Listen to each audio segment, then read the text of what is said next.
မိတ်ဆွေအတုဟာနံပါတ်1ကကိုယ့်ဘက်ကတစ်ဖက်သက်ကိုပေါင်းသိတဲ့ပုဂ္ဂိုလ်ထံကနေပြီးတော့ဘာဖြစ်ဖြစ်သူကရအောင်ယူတတ်တယ်နော်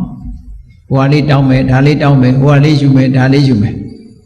အမြဲတမ်းရအောင်ယူတတ်တယ်အဲ့ဒါကိုအညတ္တထုဟရသူကယူသွားတာ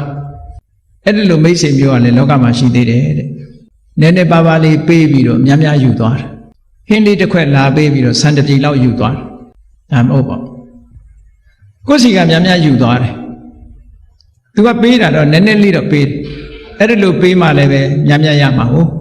အဲ့တော့အညတ္တထုဟရလောကမှာရှိတယ်လူတွေကနည်းနည်းပေးပြီးတော့များများရအောင်ယူသွားတယ်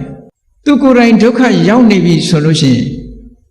အကူအညီရဖို့အတွက်တစ်ဖက်သားကိုတိတ်ကျိုးနွန်တယ်တစ်ဖက်သားကိုကျိုးနွန်ပြီးတော့ပေါင်းတဏှလာအောင်ပေါင်းတတ်တယ်အညတ္တထုဟရမိတ်ဆွေသူဒုက္ခရောက်နေတဲ့အချိန်ဆိုလို့ရှိရင်နော်အကူကြီးအားကိုးပါတယ်အမကြီးအားကိုးပါတယ်နဲ့ဟုတ်လားကြလာအောင်ပြောပြီးတော့ပေါင်းတတ်တယ်အညတ္တထုဟရမိတ်ဆွေသူ့အကျိုးသူမျှော်ပြီးတော့အမြဲတမ်းမိတ်ဆွေပေါင်းသင်းလုပ်တတ်တယ်အဲ့ဒီပုဂ္ဂိုလ်မျိုးကိုအညတ္တထုဟရမိတ်ဆွေလို့ခေါ်တယ်အဲ့ဒီမိတ်ဆွေဟာမိတ်ဆွေအတုပါတဲ့မပေါင်းနေနဲ့ဝေဝေကရှောင်ကိုယ်တိုင်လည်းအဲ့ဒါမျိုးမဖြစ်စေနဲ့လို့ဒီလိုပြောတာဗျာနောက်တစ်ခုမိတ်ဆွေကဘာလို့ဆိုလက်မပါဘူးအပြောလေးကပဲချိုးတယ်ဝစီပရမဝစီပရမဆိုတာလောကုတ်လုတ်တတ်တဲ့မိတ်ဆွေမျိုးတဲ့ဒါလောကကြီးမှာအများကြီးရှိပါတယ်သူကလောကုတ်လုတ်တာဗာနဲ့လောကုတ်လုတ်တော့ဆိုရင်အတိတ်နဲ့လောကုတ်လုတ်တယ်အနာဂတ်နဲ့လောကုတ်လုတ်တယ်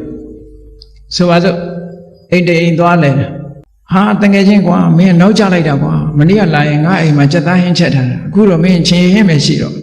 မနေ့ကချက်မချက်တော့မသိဘူးမနေ့ကအဲ့ဒါစက်သားဟင်းနော်ဟိုလူကမစားရဘူးမစားရဝါကမမယ်လေဟောမနေ့ကဟာနဲ့အခန့်လွတ်လိုက်တာပဲအဲ့ဒါ